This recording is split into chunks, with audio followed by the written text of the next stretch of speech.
Assalamualaikum warahmatullahi wabarakatuh. Selamat pagi, siang, sore, malam, mahasiswa Bapak. Nah, kali ini kita akan kuliah pengganti ya. Ini untuk menunjukkan pertemuan kita dan materi kita tentang arsitektur komputer. Nah, kali ini materinya adalah set instruksi. Set instruksi ini Bapak ambil materinya karena sebelumnya kita sudah membahas tentang siklus instruksi. Ini Bapak review kembali. Kemarin Bapak sudah mengajarkan kepada saudara tentang siklus instruksi. Siklus instruksi. Nah, untuk siklus instruksi itu ada dua langkah ya. Yang pertama adalah fetch, siklus fetch, yaitu pengambilan instruksi. Kemudian ada siklus eksekusi ya, siklus eksekusi. Nah, jadi kalau di komputer itu ada yang namanya memprediksi apa instruksi yang akan dieksekusi berikutnya, kemudian baru dieksekusi. Nah, lanjutan dari materi tersebut ya, yang kemarin itu, minggu lalu itu, lanjutannya adalah set instruksi. Nah, set instruksi ini merupakan bagian yang terpenting dari sebuah prosesor. Biasanya ini berpengaruh terhadap sistem operasi yang sudah gunakan. Misal saudara menggunakan sistem operasi berbasis 64 bit. Itu akan berbeda set instruksi yang digunakan ketika saudara menggunakan set instruksi 32 menggunakan sistem operasi 32 bit. Sistem operasi yang dimaksud di sini adalah seperti Microsoft Windows ya. Nah, kemudian juga kalau misalnya saudara menggunakan aplikasi atau software yang berbasis 64 bit dijalankan pada sistem operasi 32 bit, maka itu akan sangat terasa sekali bahwasanya dia tidak bisa jalan. Tapi kebalikan, ketika saudara menggunakan software yang berbasis 32 bit, kemudian sistem operasi saudara 64 bit, maka software tersebut bisa berjalan lancar tanpa ada kendala apapun. Nah, di sini itu ada pengaruhnya sedikit ya. Ini ada pengaruhnya sedikit. Namun kenyataannya pada komputer multitasking sekarang itu hanya berpengaruh terhadap software yang sudah gunakan. Ya, pengaruhnya pada software saja. Nah, rata-rata kalau bagi yang awam dengan komputer, dia akan cenderung menggunakan 32 bit. Kenapa? Karena sistem software yang digunakan, bukan sistem ya, software yang digunakan itu rata-rata berbasis 32 bit. Nah, ketika ada program atau bahasa pemrograman yang berbasis 64 bit, maka saudara akan kesulitan menggunakan bahasa pemrograman tersebut. Nah, Bapak sarankan bagi saudara seorang programmer, maka mulailah mencoba atau merambah ke sistem operasi yang berbasis 64 bit. Karena itu sangat berpengaruh terhadap basis pemrograman saudara. Nah, kemudian bagi Anda yang mempunyai kemampuan di bidang jaringan, cobalah memulai dengan menggunakan software berbasis open source seperti Linux dan sebagainya. Karena itu mempunyai hal yang sangat berbeda ketika menggunakan alokasinya. Dan bahkan untuk ini setahu Bapak ya, bahhan untuk komputer atau laptop yang berbasis Apple atau Macintosh itu mempunyai arsitektur yang berbeda antara komputer pada umumnya, arsitektur komputer pada umumnya dengan arsitektur dia sendiri. Buktinya adalah Macintosh tersebut dia mempunyai sistem operasi sendiri, kemudian mempunyai perangkat sendiri, walaupun di dalamnya terdapat perangkat yang sama seperti komputer pada umumnya.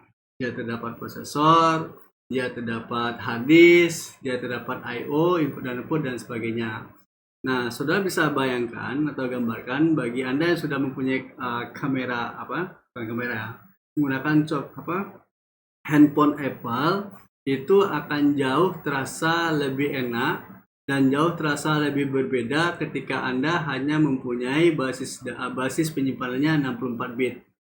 Ya, kalau Anda bandingkan antara 64 bit yang ada pada Apple dengan pada Android yang berbasis sama 64, maka Anda lebih cenderung diuntungkan menggunakan Apple 64 bit. Bahkan kalau misalnya Anda menggunakan Apple di atas 128 GB, 256 GB, maka isinya akan sama saja ya, antara 64 bit dengan 64 GB dengan 128. Yang besar itu hanya kapasitasnya. Nah, ternyata pada Apple itu bisa diperbaiki ya, bahkan diperbaiki pada bugs-nya sendiri melalui sistem operasi yang maksimal. Sehingga ketika saudara menggunakan produk Apple, maka saudara lebih cenderung dimanjakan atau lebih mudah dalam saat penggunaannya. Ya.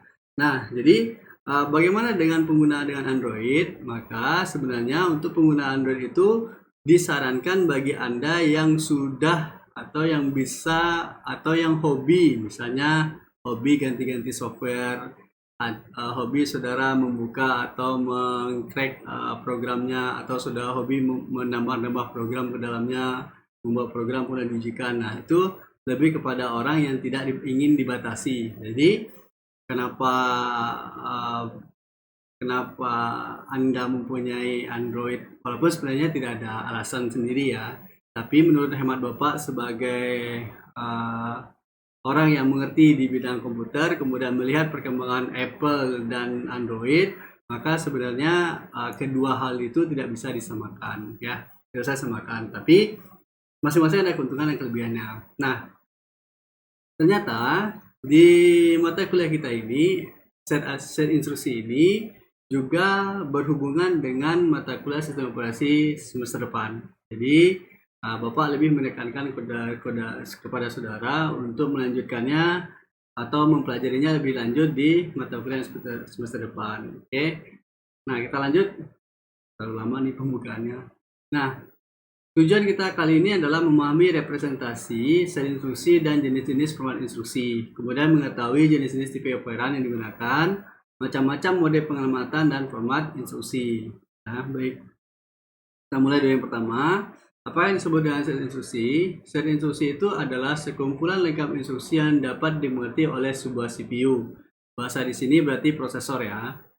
Nah, kemudian disebut juga dengan bahasa mesin atau machine code. Ya, bahasa mesin atau machine code. Nah, untuk konsumsi manusia atau seorang programmer biasanya digunakan representasi yang lebih mudah dimengerti, yaitu bahasa yang dapat dimengerti manusia, atau kalau dalam bahasa ilmiahnya disebut dengan bahasa pemrograman tingkat tinggi ya. Nah, kemudian apa saja elemen-elemen yang ada pada instruksi? Yang pertama ada yang disingkat dengan opcode atau kode operasi. Kalau bahasa kitanya disebut dengan terjemahnya adalah kerjakan ini misalnya.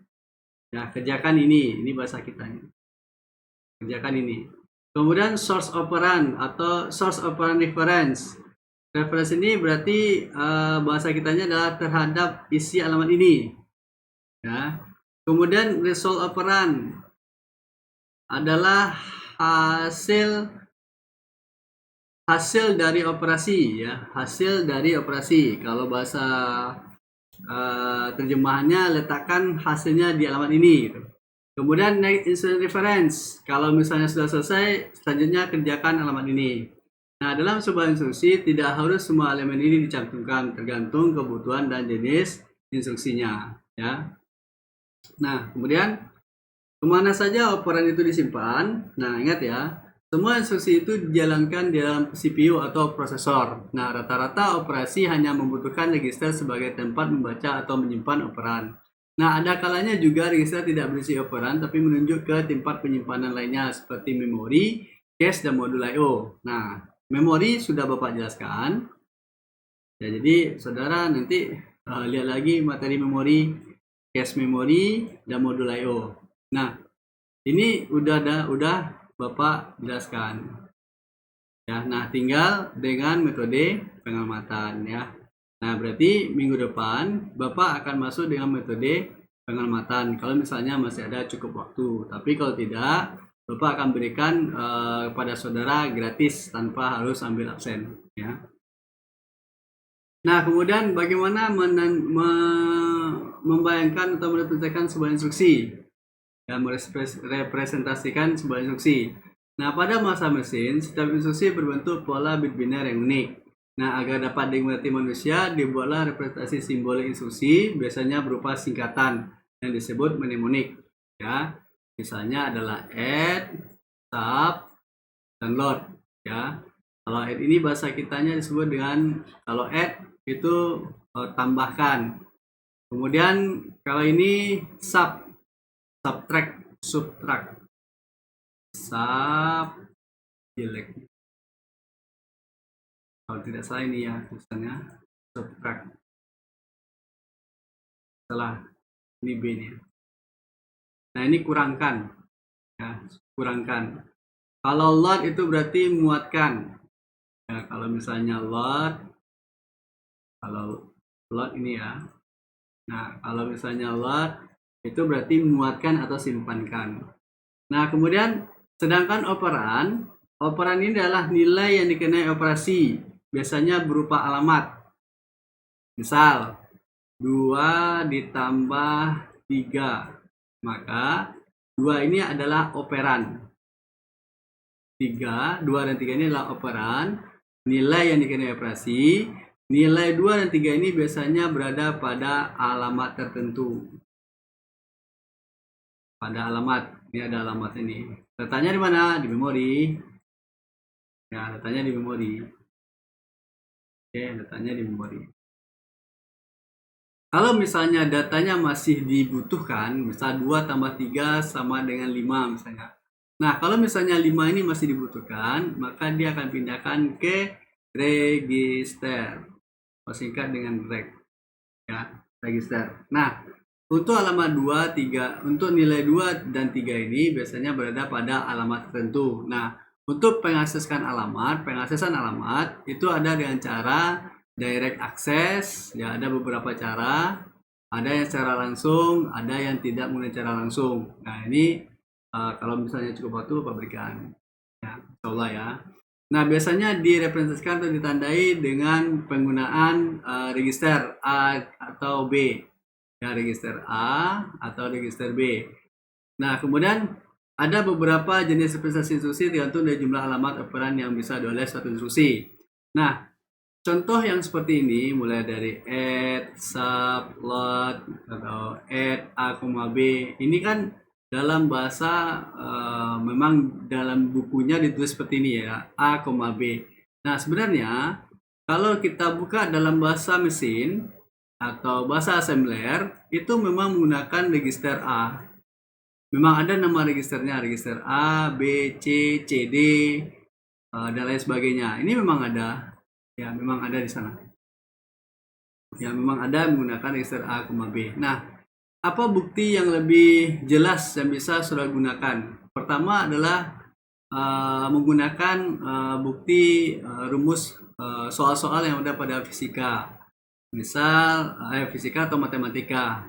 Pertama mencari luas segitiga misalnya. Luas segitiga ya. Luas segitiga itu setengah alas kali tinggi ya, setengah A dikali T ya.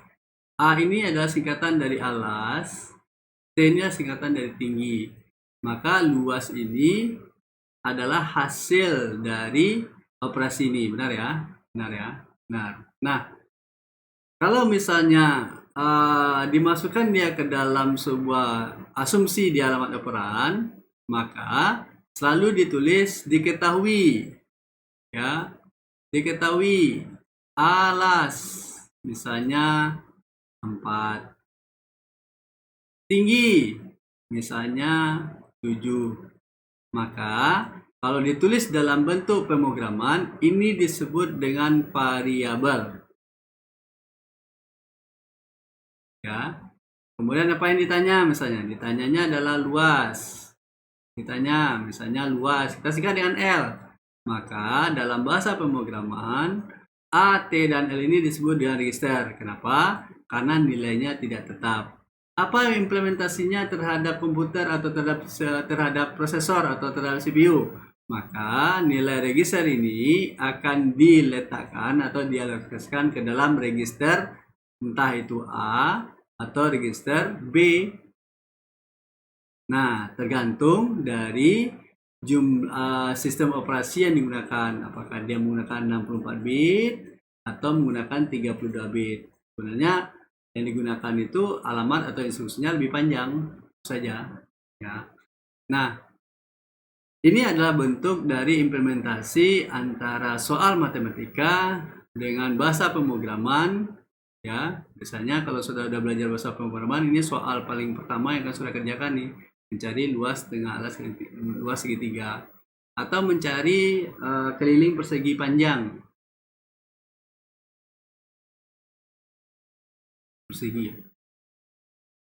Persegi panjang.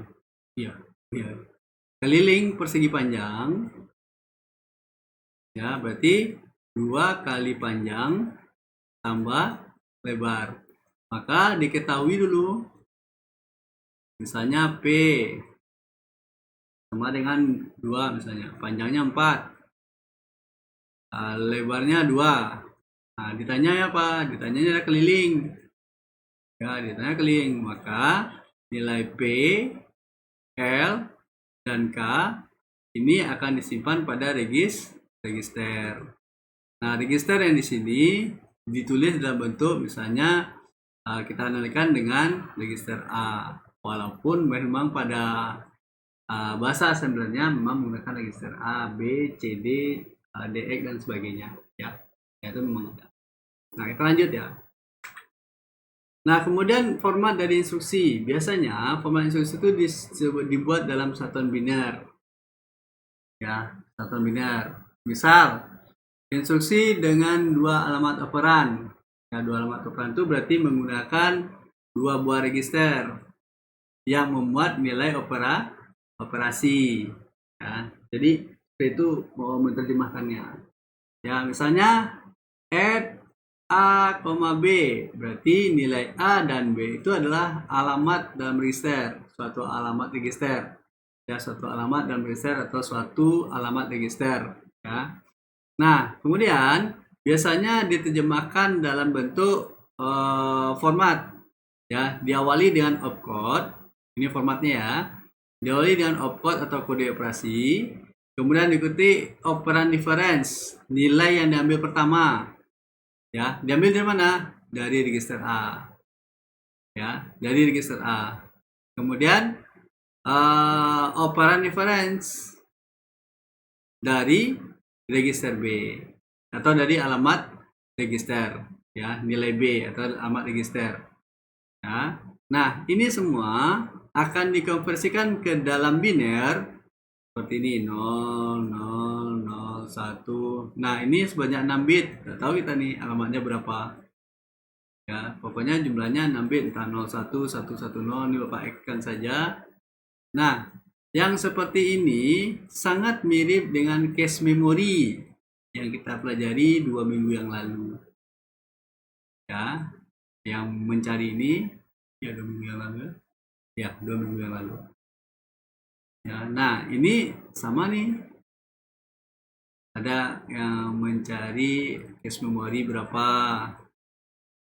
Ya, cache memory bloknya berapa, alokasi bloknya berapa, atau alokasi packnya berapa.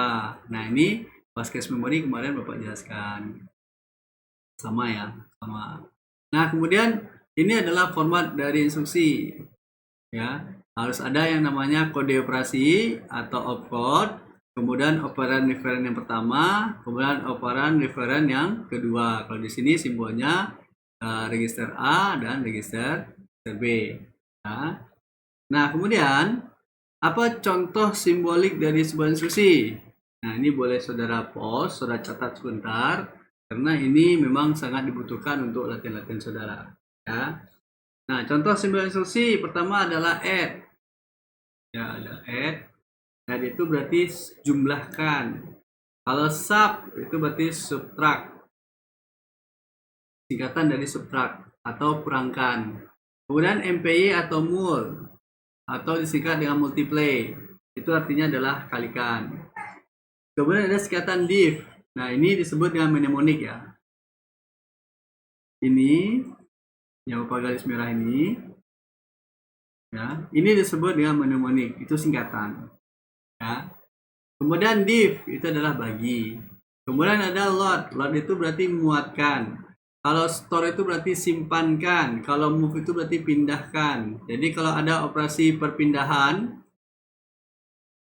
nah, coba saudara cek. Kemarin Bapak sudah ngasih tahu dari komponen apa ke apa yang prosesnya adalah perpindahan data saja. Ya, perpindahan data. Perpindahan data, oh jelek ya. Ya, perpindahan data. Nah, yang tiga ini biasanya operasinya adalah operasi perpindahan yang berhubungan dengan data ya, berhubungan dengan data. Entah dia dimuatkan, disimpan atau dipindahkan. Oke.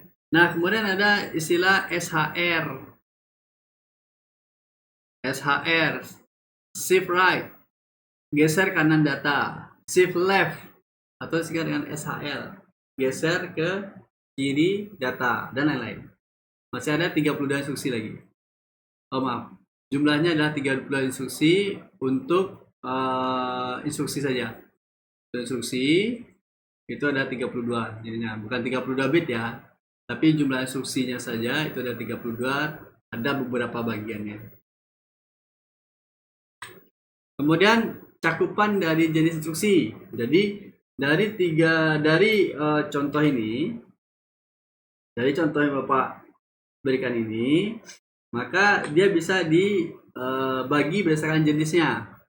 Kalau misalnya proses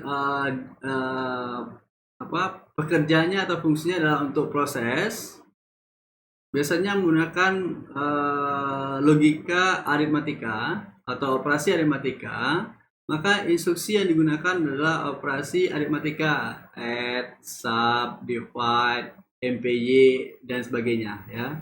Kemudian kalau logika ya, nah itu menggunakan gerbang AND, OR, NOT, SHR, SHL, dan lain sebagainya. Termasuk juga di dalamnya adalah konversi data. Ya. Nah ini kemarin sudah Bapak bahas, letaknya pada ALU. Ya. Kemudian data storage, ya ini memori. Ini fungsinya adalah transfer data. Coba cek antara CU, ya CU, kemudian ALU dan register. Nah ini coba perhatikan antara CU ke ALU apa, ya. Oh maaf, bukan ini ya. Maksudnya ini pada operasi transfer data. Nah coba lihat maksudnya itu pada komputer, ya, PC ya lah Bapak bikin personal komputer pada PC. Nah antara I/O main memory atau MM dan CPU. Nah coba saudara ingat-ingat antara I/O dengan CPU apa, antara CPU dengan memori apa, antara I/O dengan memori apa. Nah ini nanti berhubungan nih dengan jenis instruksi yang digunakan ya. Kemudian perpindahan data, ya, data movement atau perpindahan data ini berarti dari input dan output ke modul I/O. Nah ini jelas beda ya. Input output itu apa, input itu apa, output itu apa, modul input dan output itu apa. Jadi jangan hampir disamakan nih, modul input output itu sama ya, tidak. Kalau input dan output itu kalau tidak salah ini adalah lebih ke perangkat atau device, singkat dengan dev saja, device, atau bahasa kitanya perangkat. Kemudian program flow control ini juga kan apabila ada interupsi. Interupsi kemarin sudah Bapak jelaskan. Nah, bagi yang tidak lihat video Bapak ya ini rugi nih. Ya, instruksi. Nah, ini bisa sudah lihat di bukunya William Starling tentang cakupan jenis instruksi. Ya. Nah, lanjut. Kita akan gunakan contoh penggunaan set instruksi dengan alamat 1, 2, dan 3, termasuk juga menggunakan non alamat untuk menyelesaikan operasi hitungan A dikurang B dibagi C ditambah D dikali E. Nah, ini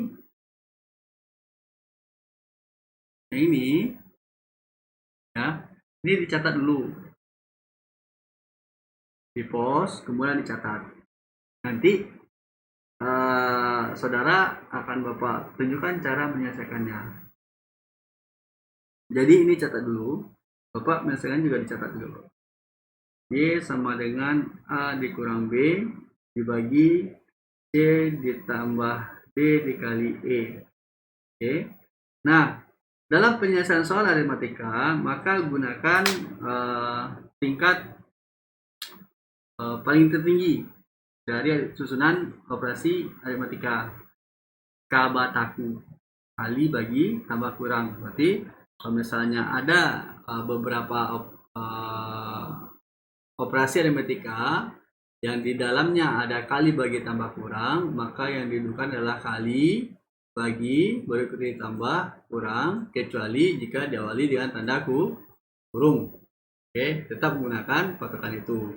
Ya, berarti misalnya Y sama dengan A ditambah B dikali C. Ya, kalau misalnya diambil dari menggunakan operasi paling tertinggi, maka kali lebih dahulu. Tapi karena dia diikuti dengan tanda kurung, maka tanda kurungnya lebih dahulu. Nah, itu jangan dilupakan. Oke, lanjut. Nah, kita akan cobakan dulu dengan format instruksi 3 alamat. Ya, format instruksi 3 alamat. Oke. Format instruksi 3 alamat itu berarti menggunakan 3 buah register. 3 buah register. Ya. Nah, bentuk umumnya diawali dengan kode operasi. Ya. Diawali dengan kode operasi atau disingkat dengan opcode. Ini dia. Kode operasi. Diikuti dengan alamat hasil. Alamat hasil. Kemudian baru diikuti dengan alamat operan pertama dan alamat operan kedua. Nah, ketiga-tiga ini menggunakan 3 register. 3 register. Nah, register yang kita contohkan itu adalah register Y, A, B. Berarti ini register ya. Berarti kalau misalnya ada perintah instruksi 3 alamat, maka bentuk umumnya harus diawali dengan kode operasi. Seperti contoh sebelumnya, ada sub, ada add, ada divide, atau MPY, mul, atau multiply. Nah, ini harus diawali dengan kode operasi, baru diikuti dengan alamat hasil atau register hasil, nilai operan yang pertama, dan nilai operan yang kedua. Nah, contoh misalnya, bentuk algoritmiknya adalah Y sama dengan A dikurang B. Ya. Nah, ini bentuk algoritmik nih. Yang ini Bapak anggap sebagai sama dengan. Berarti Y sama dengan A dikurang B. Ya. Maka ditulis dengan kurangkan, ya, kurangkannya dulu. Kode operasinya dulu. Kalau kurang itu adalah sub. Sub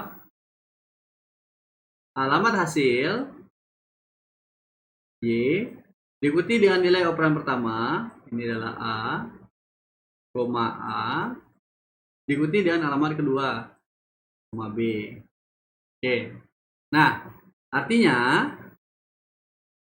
kalau diterjemahkan ke dalam bentuk bahasa Indonesia atau dalam bahasa kita, sub itu kurangkan, ini dia, kurangkan isi register A, si A, dengan isi register B, si B, kemudian simpan hasilnya di Y.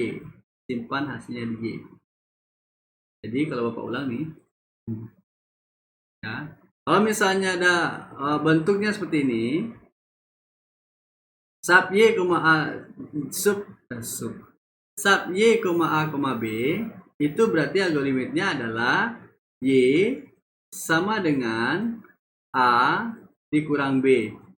Kalau diterjemahkan, maka kurangkan isi register A dengan isi register B, simpan hasilnya di Y. Oke, terus ini paham ya? Contoh pertama, sub X, C, D. Nah, sub X, C, D. Nah, coba Anda tulis di kolom komentar. Nomor 1 nih. Ya, walaupun sebenarnya ini kan Bapak jelaskan juga. Tapi ini coba Anda tulis dulu. Atau tulis saja dulu di bawahnya, atau catat dulu. Kemudian nanti tulis di bawah di kolom komentar. Sub X, C, D. Berarti kalau kita terjemahkan, kurangkan, ya sub, kurangkan isi register C dengan isi register D, simpan hasilnya di X. Bagaimana bentuk algoritmiknya? Berarti ditulis kurangkan C dengan D, simpan hasilnya di X. Oke, paham ya?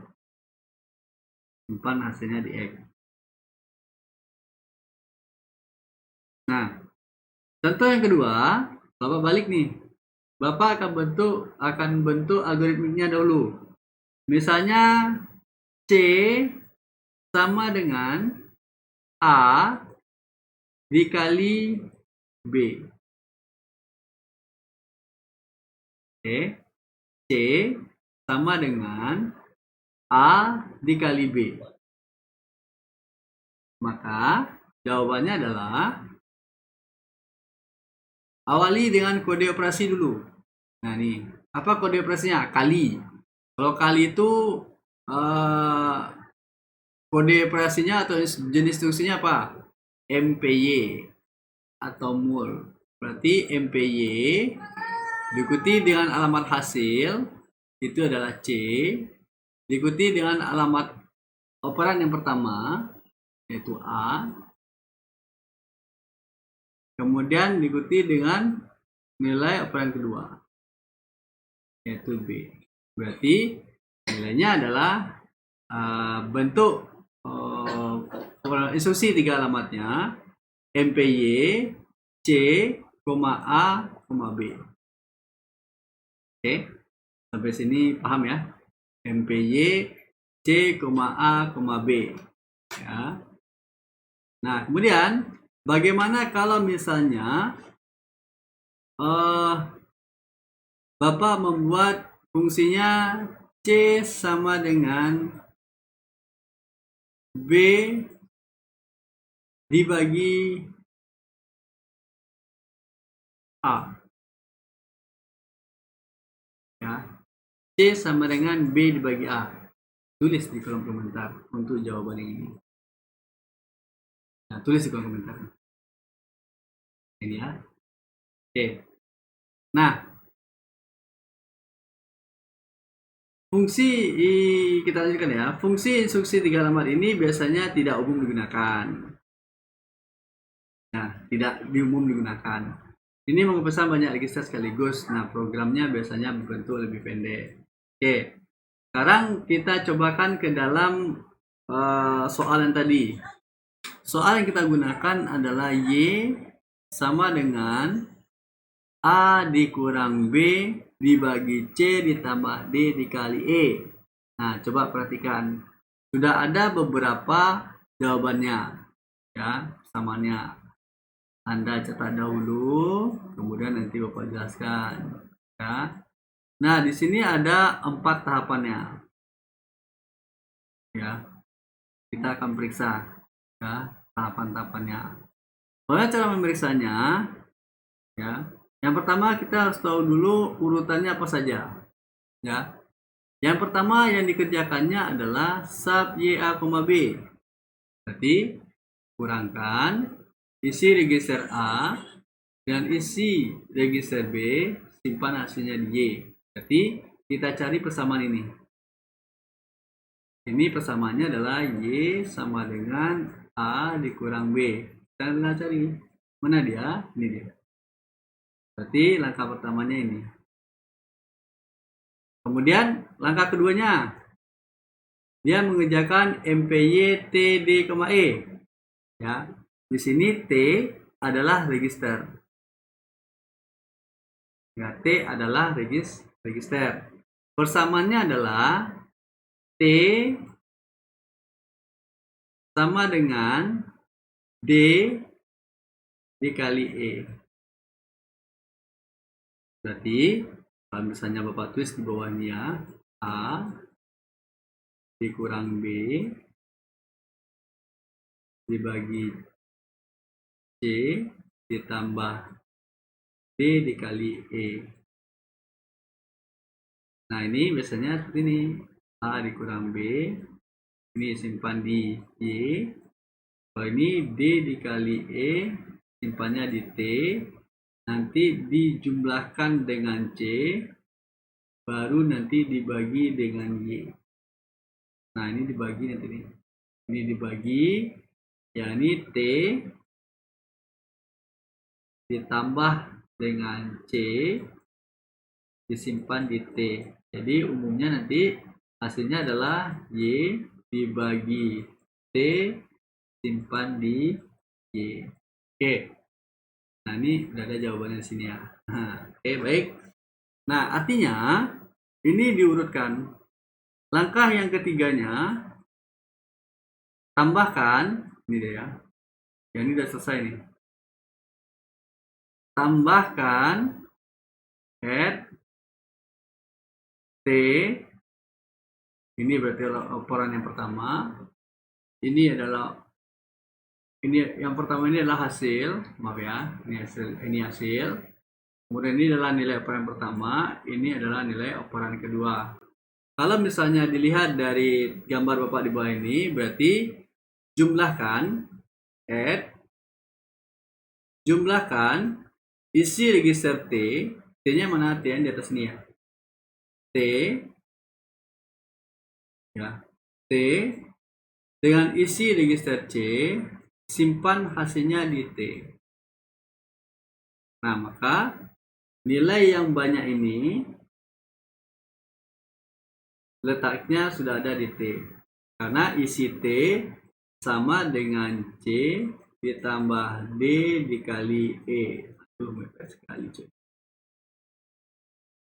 Karena nilai T sudah sama C ditambah D dikali E. Tinggal dibagi. Maka gunakan persamaan bagi nilai Y dengan isi register T, simpan hasilnya di Y. Nah, mudah-mudahan Anda pusing nih. Oke. Nah, kita cari contoh lain. Misalnya Bapak punya soal seperti ini. Nah, kita akan gunakan yang namanya 3 alamat. Nah, ini sudah ada tadi. Kita akan gunakan 3 alamat. Baik ya. Nah, Bapak cari soal yang berikutnya. Misal, Y sama dengan A ditambah B, kita kurung, dibagi dengan C. Nah, dalam rumus matematikanya, maka yang lebih dahulu adalah A ditambah dengan B, disimpan nanti di register Y, kemudian nanti dibagi dengan C. Nah, dari gambar ini kira-kira ada berapa langkah nih operasinya? Nah, dari ini Bapak sampaikan bahwasanya operasinya 2 langkah. Yang pertama adalah menjumlahkan A dengan B. Ini berarti langkah pertama. Langkah keduanya adalah bagi hasil register Y dengan register C. Keduanya disimpan di pada Y. Ya, hasil ini disimpan ke dalam dengan Y. Maka kalau kita bikin berdasarkan ilustrasi ini, maka kita patokannya adalah jumlah operasi kode operasi gunakan. Kalau misalnya di sini 2, ini 2 juga. Ya. Kalau misalnya Y sama dengan A ditambah B dibagi C. Dikurung ya. Dikurang E. Tanya. Nah, ini ya, Y sama dengan A ditambah B dibagi C, kita kurung, dikurang dengan E misalnya. Nah, maka untuk menyelesaikan soal ini, kita tinggal hitung berapa jumlah operator aritmatik yang digunakan. Kalau misalnya dia 3, maka jawabannya juga harus 3. Kalau misalnya di sini 2, maka ini juga harus 2. Nah, ini yang ini Bapak hapus dulu.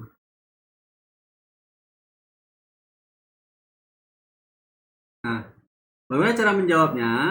Maka cara menjawabnya adalah kita akan ikuti mana lebih dahulu, yang dalam kurung atau yang tidak dalam kurung. Kalau misalnya dia menggunakan kurung, maka dalam kurung lebih dahulu. Berarti tambahkan. Berarti kita tambahkan dalam bahasa Inggrisnya adalah add. Kemudian diikuti dengan register hasil. Misalnya register hasilnya Y. Kita tulis Y. Boleh T Pak? Boleh. Boleh diganti dengan T. Kemudian diikuti dengan operan yang pertama, koma A. Kemudian diikuti dengan koma B. Nah, berarti ini sudah 3 alamat yang boleh digunakan. 3 alamat yang sudah digunakan. Tambah satu lagi dengan C gimana Pak? Tidak boleh. Karena dia menggunakan 3 alamat. Ya. Nah, bagaimana dengan C? Maka kita bikin operator yang baru atau baris operasi yang baru. Bagi, kalau bagi itu disingkat dengan div. Ya, disingkat dengan div. Maka bagi ya nilai Y bagi nilai Y dengan C, simpan hasilnya di Y. Nah, itu juga boleh. Ya, bagi nilai Y, Y-nya yang mana? Y-nya yang ini ya. Y dengan C, simpan hasilnya di Y. Nah, bagaimana kalau misalnya dia menggunakan 3 operator? Misalnya T sama dengan A ditambah C dikurang D dikali E. Nah, misalnya seperti ini. Nah, kalau misalnya ada soal seperti ini, maka tetap gunakan operasi dasar aritmatika. Kali dahulu, kali, bagi, tambah, baru dikurangkan. Nah, Pak, ini bagaimana cara mendefinisikan ini, Pak? Saudara boleh gunakan register tambahan. Misal gunakan X, atau gunakan N, atau gunakan Y, atau gunakan yang lain. Z, boleh. Yang penting ini mewakili register yang saya gunakan. Berarti kita tulis dulu yang baris pertama. Ya, yang pertama itu adalah kita taruh misalnya di sini N. Berarti kalikan ya, kalikan MPY, atau gini aja lah. Kalau sudah susah, Bapak tulis dulu persamaannya, baru nanti diterjemahkan. Maka N sama dengan D dikali E. Ya, pertama D dikali E. Ini langkah kita yang pertama. Langkah kita yang kedua apa? Ini kita gunakan X. Ya, tambahkan A dengan C. Ini ditambah. Yang ketiganya apa? Nah, hasil X, ini waktu ya, X dikurang N disimpan pada T. Nah, ini berarti gunanya 3 register. Ini yang pertama hasil, ini hasil. Ini operan yang pertama, ini operan yang ketiga. Berarti ini adalah 3 alamat. Bagaimana cara menulis mnemoniknya? Maka tinggal ikuti saja apa operator yang digunakan. Kalau misalnya N sama dengan D kali E, maka gunakan operator dulu. MPY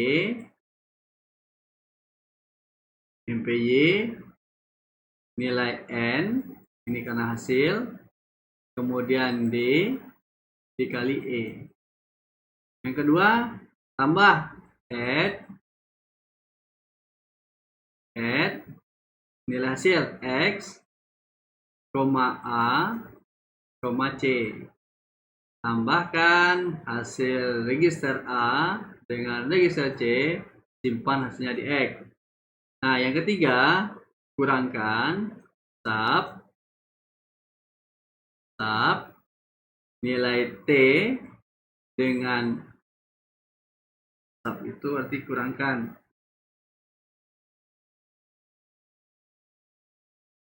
sub, kurangkan isi register X dengan isi register N, simpan hasilnya di T.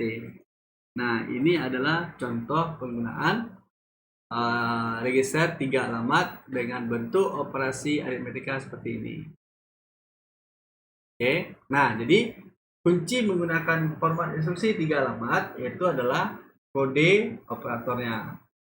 Kalau kode operatornya 3, maka jawabannya harus 3. Lebih dari itu salah, kurang dari itu salah. Oke, lanjut. Format instruksi 2 alamat. Nah, dalam operasi 2 alamat, maka bentuk umumnya adalah diawali dengan kode operasi. Atau di sini tulis dengan opcode. Dia diikuti dengan alamat hasil dan alamat operan. Nah, di sini kita hanya menggunakan 2 alamat saja. Tidak boleh lebih dari 2. Maka di sini ada 1 alamat yang merangkap sebagai operan. Jadi ada yang merangkap 1 sebagai dia operasi yang pertama, itu dia sebagai hasil. Contoh, sub Y, B, artinya kurangkan isi register Y dengan isi register B, simpan hasilnya di Y. Oke, berarti ada 1 alamat yang mempunyai 2 pekerjaan. 1 sebagai penerima input, yang kedua adalah sebagai penerima hasil. Coba yang lain, misalnya sub add X, B, artinya tambahkan isi register X dengan isi register B, simpan hasilnya di X. Hati-hati ya cara membacanya, karena kalau misalnya saudara salah membaca, maka nanti salah menerjemahkan. Ya, kecuali kalau saudara sudah paham. Misalnya, Bapak bikin persamaannya adalah C sama dengan C dikurang A. Nah, coba Anda bikin bentuk mnemoniknya. Kira-kira seperti apa nih? Ya, mau tulis juga boleh sekarang. Maka biasanya ditulis dengan bentuk, kenali dulu kode operasinya. Apa kode operasinya? Kalau di sini sub, maka sub C, A. Kenapa? Karena C-nya ditulis 2 kali. Berarti C ini yang merangkap sebagai operan. 1 sebagai alamat input, 1 sebagai alamat hasil. Nah, kalau misalnya ditulis dalam bentuk algoritmiknya sub Y, B ini, maka Y dikurang dengan B, hasilnya simpan di Y. Kalau diterjemahkan, kurangkan isi register Y, ini Y ya, dengan isi register B. Nah, ini B, kemudian simpan hasilnya di Y. Oke. Nah, ini bentuk umum yang masih digunakan. Nah, ini merupakan mengoperasikan lebih sedikit register, tapi panjang program tidak bertambah terlalu banyak. Nah, rata-rata yang digunakan itu adalah format instruksi 2 alamat. Oke. Nah, selanjutnya adalah format instruksi 1 alamat. Ya, ini Bapak jelaskan dulu untuk format instruksi 1 alamat, 2 dan 2 alamat. Sebenarnya ada contohnya di akhir ya. Format instruksi 2 alamat itu bentuknya seperti ini.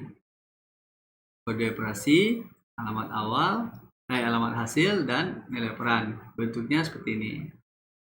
Nah, kalau misalnya menggunakan format instruksi 1 alamat, maka 1 alamat operan diawali dengan kode operasi, diikuti dengan 1 alamat operan berupa A0. Nah, hasilnya disimpan pada akumulator. Nah, kemarin pada materi CPU atau prosesor, kemarin Bapak sudah tulis tentang akumulator. Nah, itu berada pada diagram aritmatika. Ya, bagaimana melakukan operasi penjumlahan dan pengurangan. Jadi kalau misalnya ada nilai 2 ditambah 3, maka untuk menginstruksi nilai ini letakkan pada akumulator. Nah, akumulator ini akan disingkat dengan AC. Ya, akan ditulis dengan AC. Nah, bagaimana bentuknya? Hanya 1 register saja. Berarti bagaimana membedakannya?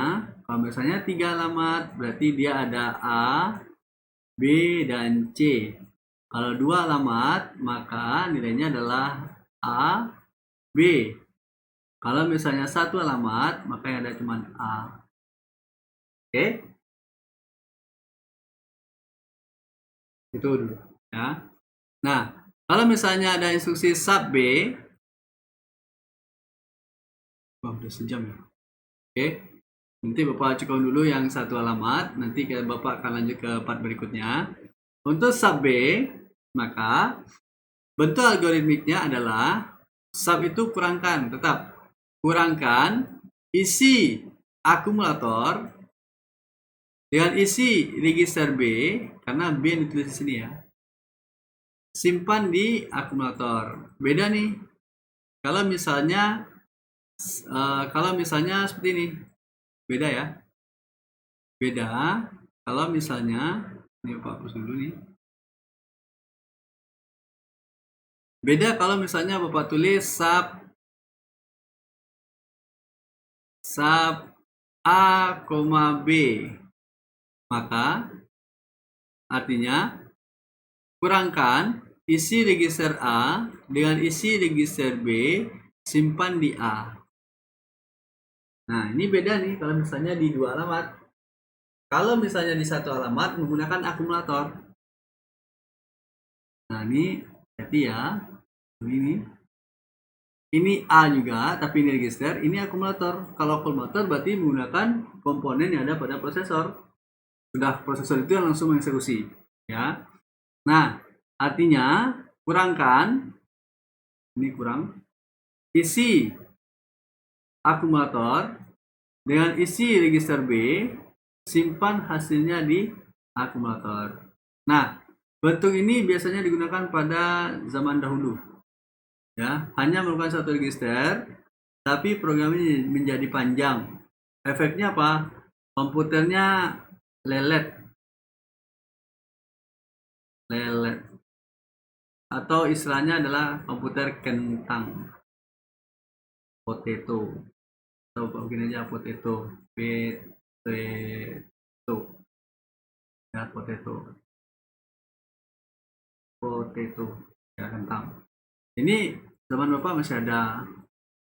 Keempat, core to duo, 2 core to duo, core to duo. Nah, ini masih menggunakan instruksi satu alamat. Walaupun sebenarnya pada core to duo sudah ada teknologi core-nya. Artinya sudah ada dalam satu keping itu 2 inti. Ya. Nah, sampai sini dulu Bapak cukupkan untuk materinya. Nanti Bapak akan tambahkan kepada saudara bagaimana bentuk operasinya terhadap Y sama dengan A dikurang B dibagi C ditambah D dikali E. Baik, Bapak rasa cukup dulu untuk pemahamannya untuk sekarang ini. Kita akan lanjutkan pada sesi berikutnya. Terima kasih. Assalamualaikum warahmatullahi wabarakatuh.